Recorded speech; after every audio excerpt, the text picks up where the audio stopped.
আজ 5 বছর পর আমার স্বামী দেশে ফিরেছেন। বাসার সবাই অনেক খুশি ছিল, কিন্তু আমি একদমই খুশি ছিলাম না। কেন খুশি ছিলাম না সেটা একটু পরেই বলতেছি।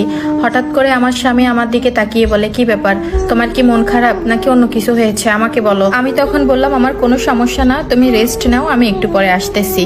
তো তার জন্য যখন আমি পানি নিয়ে যাচ্ছিলাম, আমার পায়ে একটু আঘাত ছিল, আমি তখন একটু খুঁড়িয়ে খুঁড়িয়ে হাঁটতেছিলাম। সেটা আমার হাজবেন্ডের চোখে পড়ে। আমার স্বামী আমাকে সাথে সাথে ডেকে বলে, কি ব্যাপার, কি হয়েছে পায়ে? তো আমি তখন বললাম, তেমন কিছুই না, একটু ব্যথা পেয়েছিলাম। তখন আমার স্বামী বলে, আচ্ছা আমি অনেক ক্লান্ত, আমি একটু ঘুমিয়ে নিই, ঘুমানোর পর আমরা বিকালে দুইজন মিলে একসাথে ঘুরতে যাব। এই বলে আমার হাজবেন্ড ঘুমিয়ে যায়।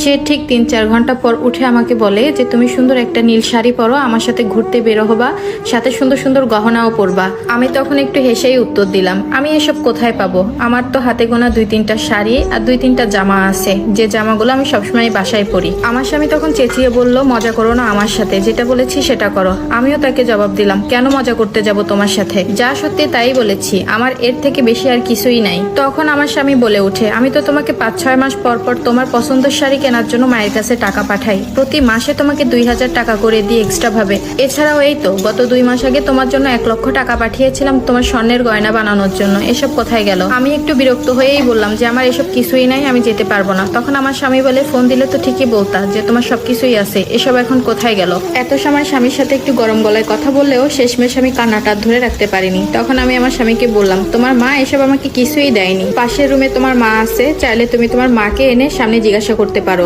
এই কথা শোনার পর আমার স্বামী তার মাকে একটা ডাক দিল। মুহূর্তেই আমার শাশুড়ি আমাদের রুমে এসে হাজির হলো। এসেই আমার শাশুড়ির জোর গলায় বলা শুরু করলো, কি হয়েছে বাবা, তুই না ঘুমছিলি? বউ কি তোর সাথে কোনো ঝামেলা করতেছে? আমাকে বল। আমার স্বামী উল্টে আবার তার মাকে জিজ্ঞাসা করলো যে, আমার বউয়ের শাড়ি কই, ওর স্বর্ণের জিনিস কই, ওকে যে এত জিনিস দিলাম এগুলো কোথায় গিয়েছে, ওর কোনো জামা কাপড় নেই কেন?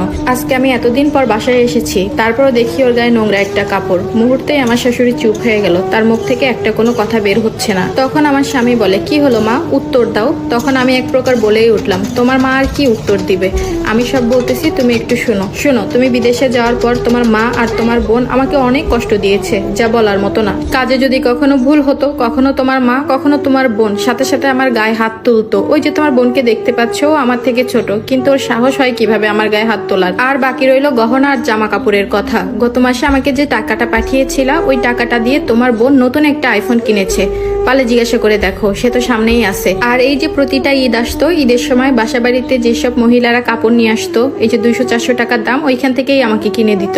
এত টাকা পেয়ে তারা বলতো, ইস আমার ভাই ইনকাম করতেছে, আমার ছেলে ইনকাম করতেছে, তোকে ঘরে বসে বসে খাওয়াবো আর এত কিছু দিব। পারলে তারা দুইজন এখন সামনে আছে, তাদের কাছ থেকে একটু শুনে না। আর তুমি জানতে চেয়েছিলা না যে আমার পায়ে